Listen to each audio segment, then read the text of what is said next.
Trials of a Royal Guard. By Ansel. Chapter 18. On Death's Wings. Crossing an ocean with a flight of dragons was an interesting experience. They had far more stamina than any Pegasus and rarely needed to stop. Typically, when they did so, it was because we'd found a small landmass. Small was relative, of course, since everything seemed insignificant in comparison to the dragons Ranhild had selected. They were the largest and strongest. Probably from her first brood, as dragons get bigger with age from the day they're born to the day they die. Less informed ponies believe that their growth is tied to their greed. That's an old mare's tale, though. They just never stop growing, and the longer they survive, the bigger they get, and the bigger their horde gets, too. As an example, Ranhild was larger than the reciprocity. Her children were its match. It was an impressive force to be at the head of. It also made the crew nervous. They spent a lot of time looking back, as if imagining that at any moment the dragons might attack. They wouldn't, however. We had a bargain, and I believed very strongly that Ranhild was not going to betray it. I'd also come to learn that outside of negotiations, Ranhild was fairly easy to talk to. That is to say, as long as it was clear neither of us was trying to get something from the other. It was nice since, at this point, I seemed to have more in common with her than the ponies crewing the reciprocity. They kept their distance from me. On our second day of travel, we'd come to a stop on an island no bigger than the Canterlet Palace grounds. The dragons were taking turns resting while the others circled above. With some help from a couple flighted members of the crew, I'd managed to get down from the ship to look around. There wasn't really much to see. A small amount of tropical trees and plants, a lot of beach, and bright blue water. It reminded me of Colton Head Island. That was a good memory. When I got back, I'd take Crystal back there and figure out some way to pick her up and fly her over the water again. Later, though, focus now. Ranhild was laying in the surf directly off the beach, looking very much like her own island. I trotted down the sand to address her. We'll be reaching Nordenver soon. Yes, I have been there once or twice before. Long ago, I chose not to stay, as I prefer ponies to griffins. Why is that? Ponies are less likely to renege on their bargains, which means I do not have to spend much time demonstrating the consequences of betrayal. A shiver ran down my spine. The casualness by which she spoke was frightening. The consequences of betrayal were likely death. At least it would come swiftly. Dragons were reasonable creatures, until you cheated them. Then they were one of the most dangerous forces to be reckoned with. Tell me, Dread Knight, are you so important that you do not do your own flying any longer? Those ponies brought you down to address me. Is that meant as a show of power? Beneath my visor my nose scrunched. Another reminder of my impairment. Still, our bargain had already been made, I suppose there was no harm in revealing this. Plus, I didn't want the matron to think I was posturing. I turned my side to her and pulled the campaign cloak free, revealing the shattered wing. I was wounded in battle. My wings can't keep me aloft when armored. Even without it, I fly poorly now. Ranhild craned her neck, her massive head coming close to peer directly at it. I see. That is a pity. You will be less valuable as a protector, but I did not ask your capabilities as part of our bargain. How will you lead us into battle? Less valuable. The hairs of my coat stood on end as I forced an even tone. Snapping at her would do no good. That was a topic I sought to broach with you a bit later. There is a small and fast airship I might be able to commandeer, if we arrive in time and I can find it. In truth, it would be easier if you and I fought as one. The mighty dragon's head shot up. You want to ride me into battle? No, matron. I seek passage on your back so that we may coordinate effectively. So you wish to ride me into battle? Yes. She snorted. No, absolutely not. I will carry you in my claw. The idea of being carried like a rag doll filled me with great concern. Matron, I am not seeking to get some sort of leverage on you. If I am in your claw, you will limit your fighting capabilities and, to be honest, I couldn't hold on to you. At least on your back, I could have some control of my fate. Ranhild rocked to the side, sending small waves up onto the beach and soaking my hooves. I do not like it, but I will accept it since you have been an honorable pony, regardless of what you call yourself. Know that should you show bravado, I will buck you free and leave you to gravity's care. Agreed. Then you may be carried on my back. Now, answer a question for me since I have agreed to your request. I nodded. If I can. How was it you were aware that I knew Nimbus Knight? My brow arched. To be perfectly honest, I wasn't certain. I only knew that Nimbus Knight was personally known to Noctina the Mentor. I also knew that you and she were close.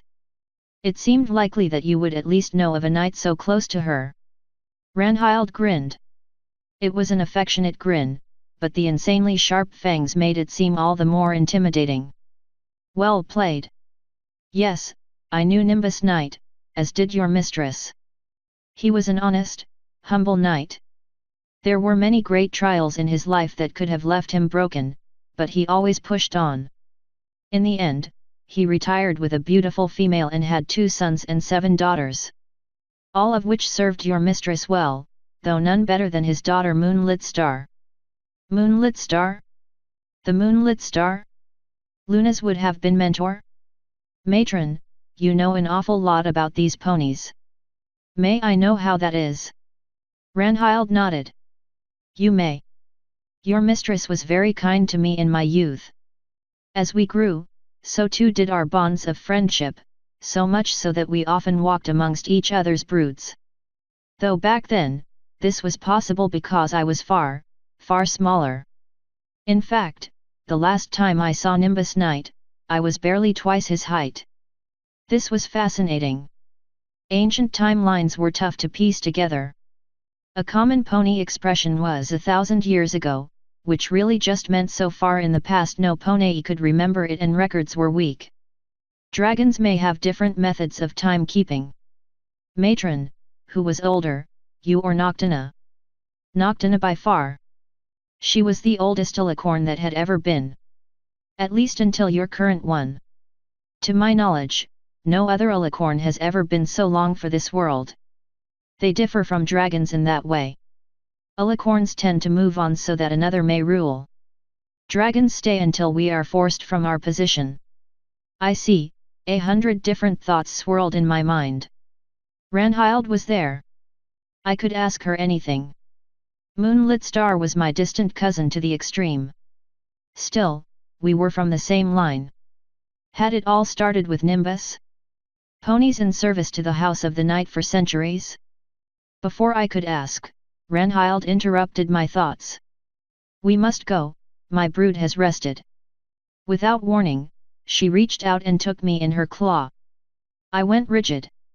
Fear not, dread knight, I will not harm you. She flapped her wings and rose easily into the sky.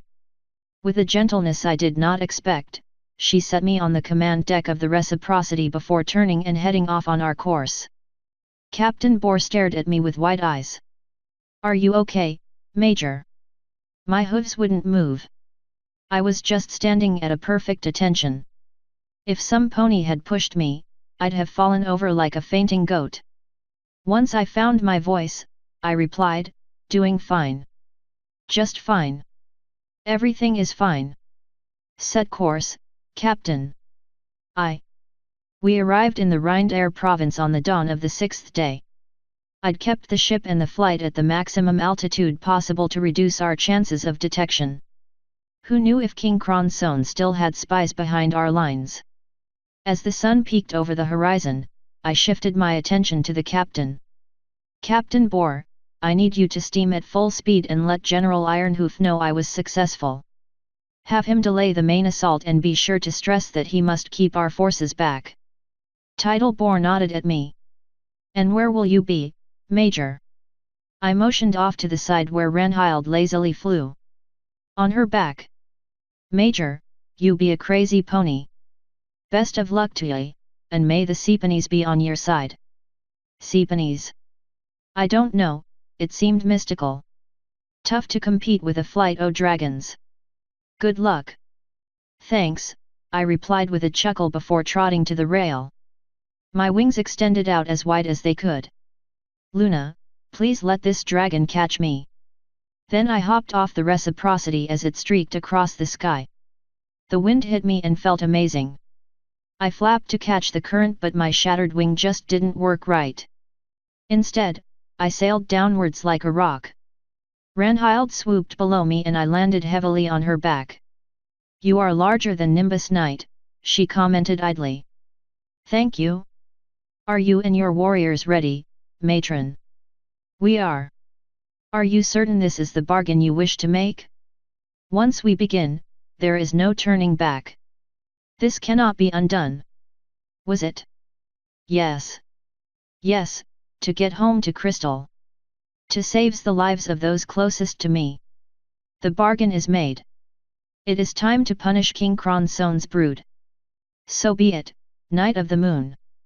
Ranhild thundered before pumping her wings and driving herself forwards. We weren't as fast as the Reciprocity, but we'd make a far more meaningful entrance. Along her wingspan, each warrior fell into place, slowly building out a very large V formation. There were no instructions, no orders, they just did it.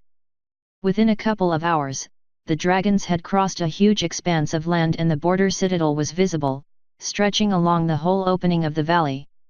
The walls, keeps, and towers loomed in the distance. The allied forces of Nordenver and Equestria were far closer to us. The general had held them back as requested and it seemed we'd made it just in time. Hold tight to me, Dread Knight, for we shall lead this attack, Ranhild rumbled. Once more, she pumped her wings and flew higher into the clouds. When the citadel below looked like little more than a model, she tipped forwards and dove.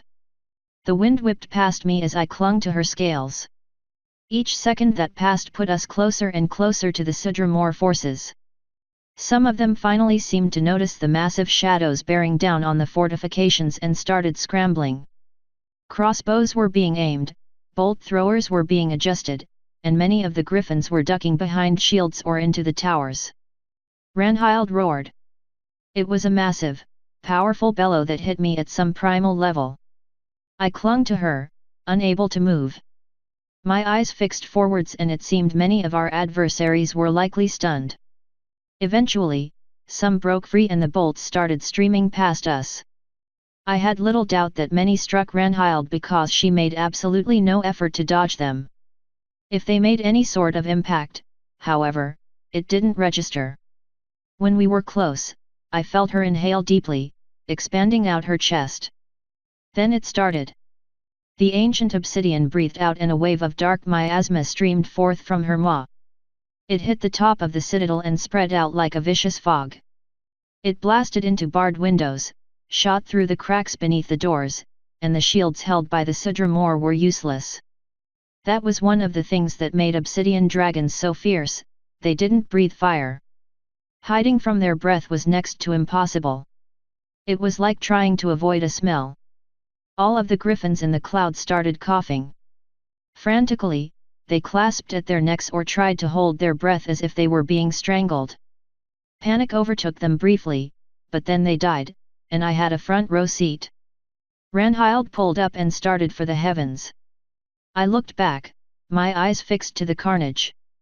The obsidian warriors were mimicking their matron all along the vast fortification. On each pass, they breathed their clouds, filled the area, and dispatched my enemies. Whatever resistance that may have been put up was long gone now. The Sidramore were trying desperately to escape. Those that flew up were often caught by dragon maw or claw. Those that tried to retreat failed to escape the speed at which the clouds caught up to them or before another wave of dragons breathed on them. The matron wheeled and swooped in for a second pass. Her chest expanded again before she filled the entire area behind the main keep with a thick fog. She then turned sharply and landed on the roof of the nearest tower, crushing the heavy bolt thrower there. While holding onto the rampart, she started to flap her wings, moving the air and forcing the cloud to follow the retreating soldiers. All around us, obsidian dragons dove in and out, using their most potent breath against a force that couldn't have ever been ready for it. All of this because I'd made a deal. Yes, to save many. And to kill how many? I looked around me. There were bodies everywhere. Hundreds, probably thousands. I wasn't able to see the whole line given how long it was. There was no movement. The miasma had gotten everywhere. There was no stopping it. How long had this even taken? 5 minutes? 10? There was no great battle, no honorable combat, just a massacre. No wounded, just dead. These poor soldiers never stood a chance. I could hear my armor rattling as my body started to shake. Matron. I think we're done. Please, we're done. Ranhild's wings stopped flapping and she looked back to me. You are satisfied? We can pursue those that escaped. Our bargain was to destroy the enemy. No. I mean, no, let them go. They'll tell their leaders what happened here and that will be far more effective. I couldn't stand the thought of any more blood on my hooves. Would you do me the kindness of dropping me off with my army before taking your leave? I shall. Do not approach this place for at least a day and, should the winds change, fall back, she warned before tilting her head up and roaring once more. It was painfully loud and echoed off the valley's walls. Fear and dread filled me again. What were we compared to these creatures? All of the other dragons immediately stopped what they were doing and flew to Ranhild's side. They landed in the bailey, seemingly oblivious to the deadly cloud and horde of corpses. You have done well, children, our bargain is complete. Take your rest while I return Dread Knight to his brood. All of the dragons bowed their heads. Most of them were littered with crossbow bolts sticking out from their tough hides and scales. None of them looked seriously or even mildly injured though. The worst I saw was one with a bolt thrower bolt through their right wing. I imagined maybe he would heal. It hadn't stopped flight. Ranhild took off and flew the short distance to our camp. She seemed to recognize what the command tent was and landed outside it. As she did, ponies and griffins scattered out of the way. The rest there seemed paralyzed with fear. I was pretty shaky myself, but I tried not to show it as I hopped down. There was a little more left to do before this horrible business was concluded. I looked up to the great dragon and said loudly, Ranhild, matron of the obsidian, our bargain is complete. I thank you for lending me your might. Dread Knight, Knight of the Moon, may you heal fast and remember your part of the bargain. I should like to see you again. Then she pumped her wings and left, her brood following after her. I stood alone in the center of the camp, all of the ponies and griffins were staring at me. Their faces held a mix of confusion, fear, relief, and horror. It was a painful experience. One that took all of my effort not gallop away from. General Ironhoof approached with Brigadier Hammer in tow. I stood to attention, fighting the urge to shake and collapse. You did it, the general said breathlessly. Yes, sir. How? I shook my head. That is between the matron and myself, sir. Equestria is not party to it. I don't, all right. Can we begin our assault?